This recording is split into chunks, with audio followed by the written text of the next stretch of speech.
And then we come to Trump, and I'm sorry, before we do that, in 2008, when Obama was running, still he was running against McCain, who had this reputation from his bus, the Straight Talk Express, where he invited the media on all the time.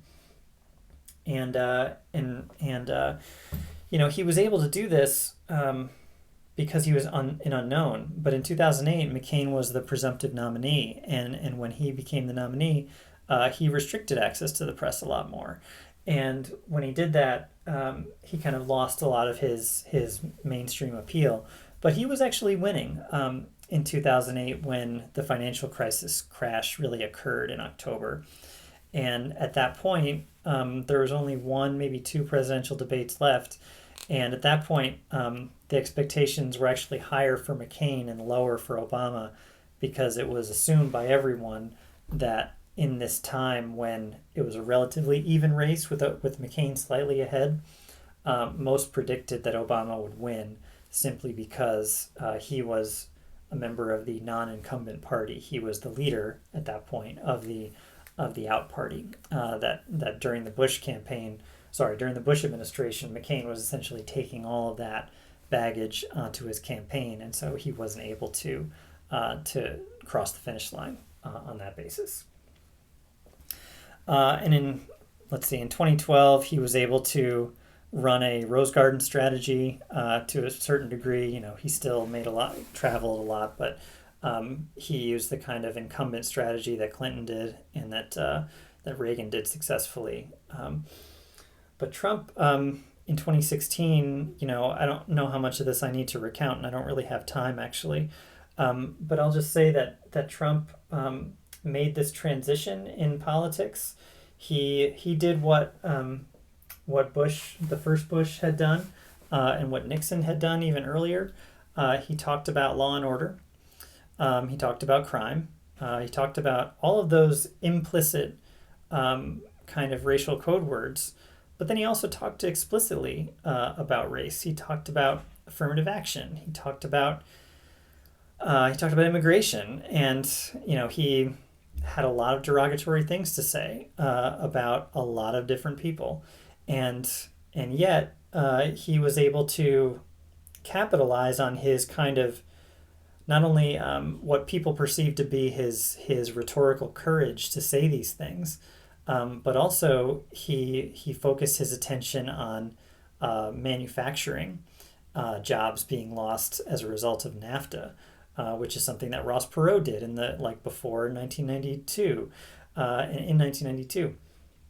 And there's a real case to be made that manufacturing jobs left, and I think I've said this before in a lecture, that manufacturing jobs declined from 2000 to 2010 by 33% in the U.S. In those 10 years during the Bush administration, but really had been primed during the Clinton administration and the previous Bush administration. So Trump talked about these things, and he kind of promised that he would bring jobs back. So that, along with his non-economic focused rhetoric, on the overall economy, he was able to bring ratings to presidential debates. They tripled ratings for Republican presidential debates, and almost all of the news coverage of the campaign for the Republican nomination, as well as the general election in 2015, was about Donald Trump. So they didn't cover anyone else to anywhere near the same degree. So he was good for ratings, and he exploited free media. He actually didn't use negative advertising. He said a lot of negative things about people when he was at his rallies and during the debates, but his advertising was mostly positive, because he was, well, for a lot of different reasons, but he stressed his biography quite a bit. And managing expectations, it was fairly easy to do. As your textbook alludes to, Clinton was well known as an experienced and intelligent debater in 2016. So through a combination of those strategies, Trump was able to win the presidency. So one thing that I wanted to mention, I really have less than 5 minutes to do this, but just drawing your attention to all the California references in your textbook. One of the things that California did really well in the 1990s was it exposed that California has as much vulnerability to kind of traditional conservative liberal lines and kind of issues of race and ethnicity as the rest of the country does. And a couple of the ways that this was done were propositions, and I'm sure you all know what propositions are and what they do.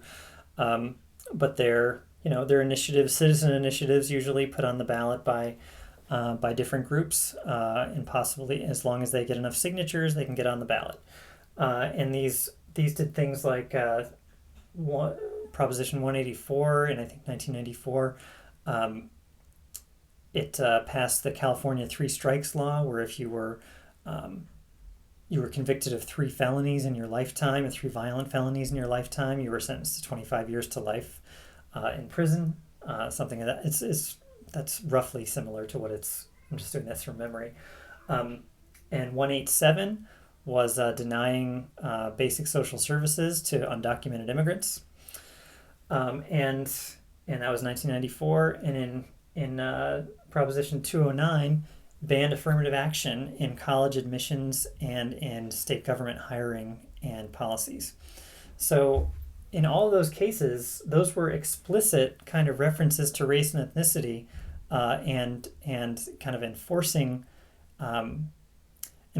if not enforcing discrimination, then certainly,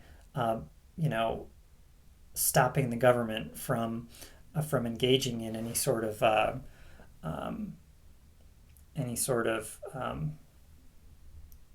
what's the word I'm looking for? Kind of stopping the government from engaging in any kind of process that would make race relations better.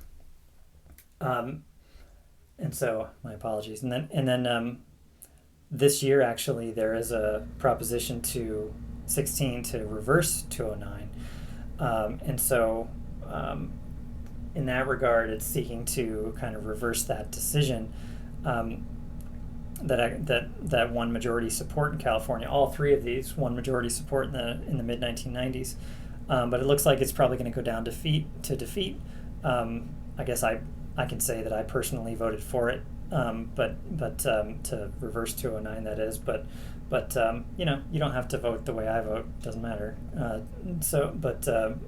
But if you want more information about it, there's a lot of links to all the propositions that I was going to supply the class with anyway. One more reference to California politics is just the amount of money and time calculation. And Meg Whitman, the eBay CEO, former eBay CEO, and Jerry Brown were battling for governor of California in 2010. And $280 billion of mostly advertising was spent in this election because Meg Whitman was and is a billionaire. But she lost to Jerry Brown, the longtime serving former governor, and then he re-won. He was the youngest governor, I think, in California's history, and he became the oldest in California history. But 8 years later, Newsom and Cox were... Newsom was the lieutenant governor under Brown, and in their election battle, only 1% of even local newscasts was devoted to coverage of this election. What's interesting about that is that there's a reason for it, and that is that it simply didn't get the kind of attention that the propositions did, or that local news coverage of any other issue typically did, and so it just didn't generate advertising dollars or interest, so they paid very little attention to it. So Newsom was able to win with relative ease.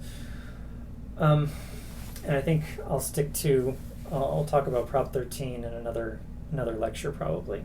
But that's about it in terms of kind of historical press strategies. I'll provide a lot of links because I know I referenced a lot of TV in this lecture, but I've tried to summarize some of the more important points of this chapter 6, and trying to give you some kind of a framework for what every campaign strategy is. And so as long as you can do one of these things or two of these things, you can generally win effectively. You can generally win the presidency after you're a nominee, of course. Okay, so thanks for watching, and I'll be back for a Chapter 7 lecture another time. Have a good day.